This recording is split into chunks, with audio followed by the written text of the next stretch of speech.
Hey guys, Merry Christmas. Welcome back to the channel. It's been like 2 years since I posted anything on my Fox Body page, so I thought I'd say hello and give you guys an update with goals and things that we got for 2022. 2022. It's been like 2020 since I last posted. But check it out, hope everybody's been well. Everybody's got things going on in their lives. I went through my divorce and went through a relationship that was bad, made my divorce look like heaven. And if one thing that I've learned from that, it always brings us to something that brings us to things that we enjoy, and things that we enjoy, things that we have in common, like motorsports. Family member, he's not really new anymore, but I've had him for a couple months. After, gosh, he's 9 months old. That's Xavier. You gonna go in your crate, buddy? You gonna go in your crate? Yeah, buddy. See, that's going in there. But what's been going on in the motorsports world? I hope you guys have been, staying healthy. I caught COVID last year in Jamaica.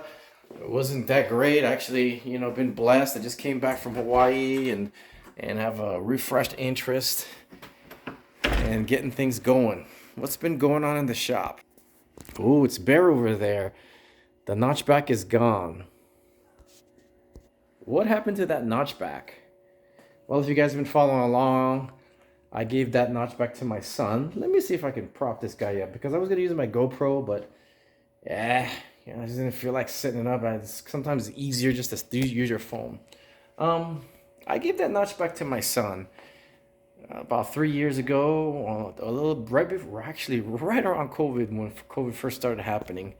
We're on the freeway and he had his turbocharged Miata and he was like, he could beat me in.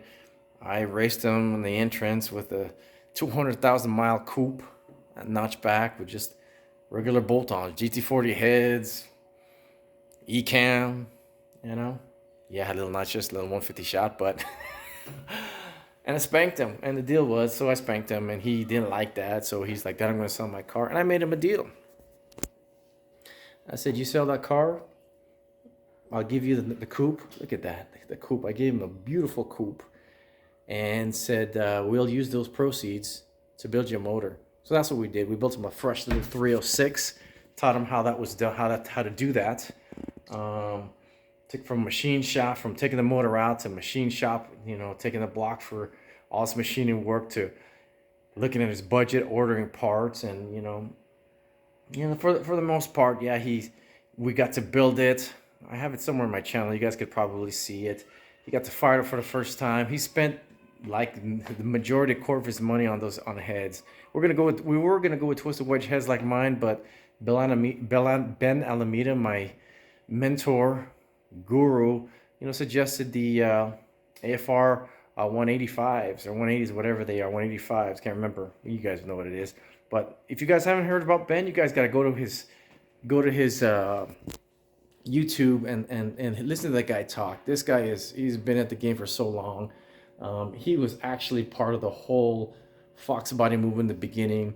First 9-second Mustang naturally aspirated 302 Fox in the late 80s.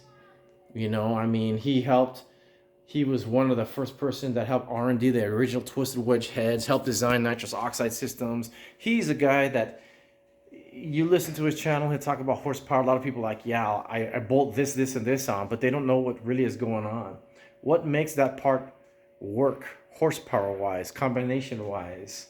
What's truly involved with cylinder head porting? People are like, yeah, it's all about, porting it, not sacrificing, your flow velocity. Yeah, it's part of it, but to understand what really is going on and the magic there, he talks on it in some of his channels, but yeah, that's what's going on. Check it out. So what's been going on with my car here? I told you about Kyle's car, everything like that. My car here. So I went away with that Cobra intake, as most of you guys probably have seen. That thing was definitely choking up this car, even though I went with the best of 1040 with that, out in the altitude of here, 5,000 feet above sea level, hot summer day. Blower pushing like around on a good day, maybe 17 to 20 pounds of boost. Went with this intake here, and that intake there was actually, there's the name. That's the name that I was thinking about it before. was actually, this intake here was ported and recommended by Ed Curtis. Talked to him about a camshaft for me, and he's like, you know what, your camshaft that you have on there is not that far off for what you do with the car. Keep that camshaft you have, but check it out, but run this intake here. He said this intake has gotten many cars into what I'm trying to get to. 9s out here in this altitude. Get it there. So I changed that. Changed this pulley here. This is the 3.5 pulley, 3.5 inch pulley. I actually had put in this guy here. It's a 3-inch pulley, but I actually had to take it back off because I'm gonna send it off to go get coated because I had quite a bit of what they call belt slippage there. So my boost was bad. I got one pass in. I couldn't really baseline the car because I got one pass in. Belt slippage for one, and number two, the issue that had been plaguing me for so long. These dang headers, man. These headers here. Yep, small for my setup. These are 1 5/8 Flotex that I bought used back in 2000 when I first moved out here. You know what? Every time I take it to track, I end up blowing a header gasket. And I've tried all types of header gaskets from Permatex to, you know, just regular, you know, copper to graphite. At the end of the day, I figured it out. But look at here. Here's one of my tech tips for you guys that I do. People run stage 8s and all that, but what I do here is I actually mark these header bolts. See the top there? I mark them there so I know if they've moved or not. That's a good way just to verify. The reason why I've done that, and I've done it to the critical things, like look at my blower bolt there. Actually mark that so I can tell if it's moved. Those are some of the check go to the track. So why does this thing keep blowing? Well, almost a year ago I ordered new headers. I was like, you know what, I need new headers for the car too. Ordered new headers and was looking at these headers and realized, man, these are oval port. They're oval port headers. Yeah, look at this weight gain, man. Look at the weight gain from like, I'm not gonna lie, like in the last year I gained like 20 pounds. I just really enjoying myself, let myself go a little bit, you know. But seriously, they're oval port. Well, you know, you guys know that trick flow heads, most of the heads are not oval port. So why, you know, yeah, people say it'll work. Not in my case, you know, it's boosted application, it just blows. So it's on there temporarily. I want to get a good baseline on the car, and that's why I actually popped the original pulley back on before setting it out. I want to get the baseline of what this intake truly does, because I ran a best of 1040. Ran a best of 1040 at the track with this car. You know, want to see what this intake does, number one. Number two, I want to get the 60-foot time just down. You know, I average like 1.5, you know, non-trans brake with our track conditions out here, which aren't the best. I know people say, yeah, track conditions, get your car to basically get, you know, CFG correct on the car. Talking about that, we'll talk about what else I did in the car, but there are things that I've learned and discovered with this, owning this car for 30 years of setup, man, you know. So the car setup, front suspension wise, is look at these stylish brakes, man. I've had these since like 1990. Excuse me, like 93. Oh yeah, fancy. Look at the drilled and everything, man. Look at those pads, man. Special, man. Ooh, man, make you stop on a dime. I didn't realize that, you know, diameter is the biggest thing, right? So as a kid, that was one of my favorite mods, but yeah, whatever. But I'm running the UPR tubular setup. UPR coilover setup here. And you know, the one thing, and these are 14-inch, 150-pound springs. What I've realized, that's great. You know, a lot of people talk about that's a good setup, good drag race setup, and it has been. But I want to experiment. I want to see what else I can do. What did I realize about this motor here? Number one, added weight of the supercharger. Number two is the block. Yeah, everyone runs a block. Yeah, everyone runs a block. But what? This block is actually heavier, you come to think about it, than a standard 302 production block. It's probably close to 50 pounds heavier. 40 pounds, even if you say that. because it's an R302 block. It's beefier, it's heavier. So what have I done? What did I do? These are the 14-inch 150s that are on the driver's side. Took them out already. I actually went with, look at the size difference on this. This is what's interesting to me. Look at this. Next to it already installed is 14-inch 200-pound. So that's a 14-inch 200-pound spring with new strange adjustable front shocks. Those are not shocks. Those are struts. Correction struts. So that's waiting to go in the car for the front. Hopefully that one of the things that helps. What else have I done?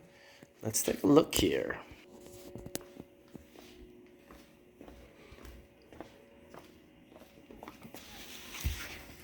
Okay. I went with baseline solids, solid lowers. You can't see it from here, but obviously in the past videos I went ahead and it's disconnected right now. Went with a, I can't even think about it right now. COVID, my brain. I caught in January. That is the ARB, anti-roll bar. And you can't see it, but maybe you can, maybe you can. That's the UPR upper relocation kit. There you go, you can see it there. So, and they say one of the biggest difference you have there is the QA1 dual adjustable shock. Okay. Little crunch time. But that's what I've done. That's what I've done to the car. Let it refocus here.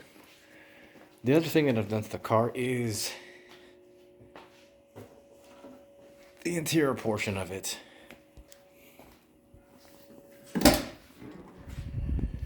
It's now got black matching seats. They were blue before because it was cool in the 80s and 90s to have an offset, but now they're black. Other thing I need to do is address safety. This is the Maximum Motorsports 6-point cage, and I need to go with something more safe.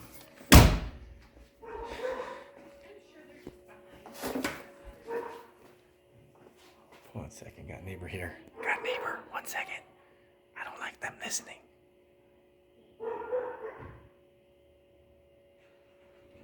She's gone. I want to show you something funny. I'm going to tell you guys a funny story. But yeah, I need to address the safety. That, and I you know, I need to check my rear brakes. They're the drums, factory drums. But you know, they stop. But the other thing that I did that make the car harder to stop, I thought it was cool. But yeah, this car, I did the math. In the last 10 years, I've put like 750 miles on this car because it sits in the garage and just only goes to the track. And what did I do? When I went C4, I said, man, let's drop some more weight. And I dropped weight all right, but it's harder to stop, so at least I get to let it work. It's a manual brake setup. Man, you want to talk about stopping, man. You got to make sure, it's a good thing because you got to make sure you have ample room to stop. You know, brings it back to the old school, man. But that, and I'd probably in the end like to put a chute in the car. I know people are like, that's true, but once again, I don't drive this car on the street that often. But let me tell you the story, man. See that house right over there? That 2-story?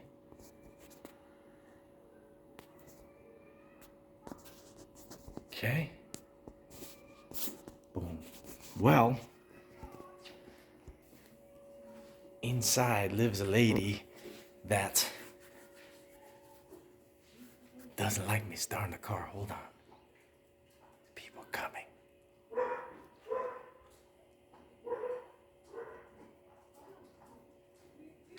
So inside is a lady that came out like at 3 o'clock in the afternoon. Like, this is the second time in like 2 years that just doesn't like me starting my car. The car's tagged. Check. Registered. And insured. just complains and complains she doesn't complain. She's like, I'm gonna call the HOA on you, and I'm like, go ahead and call the HOA. I'm not breaking the law. It's not 7 o'clock in the morning when I start the car. Even if it was, I could, but I just don't, because I just don't drive the car that early in the morning. And it's not like midnight. We're creating all kinds of idling havoc noise, but she's just one of those retired ladies that, I don't know, I guess is bored. But yeah, back on that topic. So anyways, yeah, that's my goal. Get this guy into the nines. Hopefully by 2022 it'll be there. So there you see my next mod is, well, improvement is this guy here. I'm gonna be installing that actually today. I don't know if you guys want to see me do that. I could time lapse in the future some other modifications like that, but get that going, you know, get it back on the track, you know, and see from there. I don't know what will be next. Hopefully this guy, you know, hopefully she runs in the nines, man. I mean, that's the ultimate goal.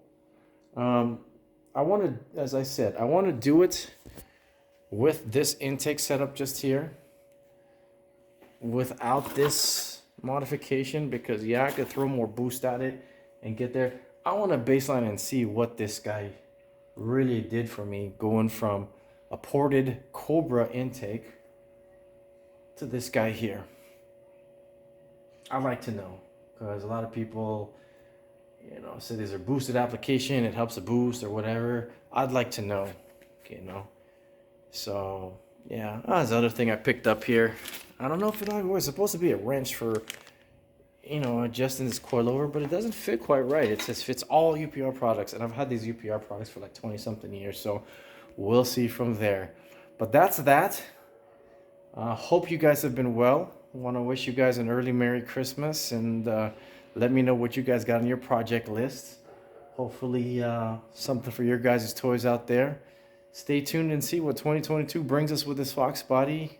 We'll see my son running his, because he says he's going to do something to his as well. So I'll talk to you soon. Bye.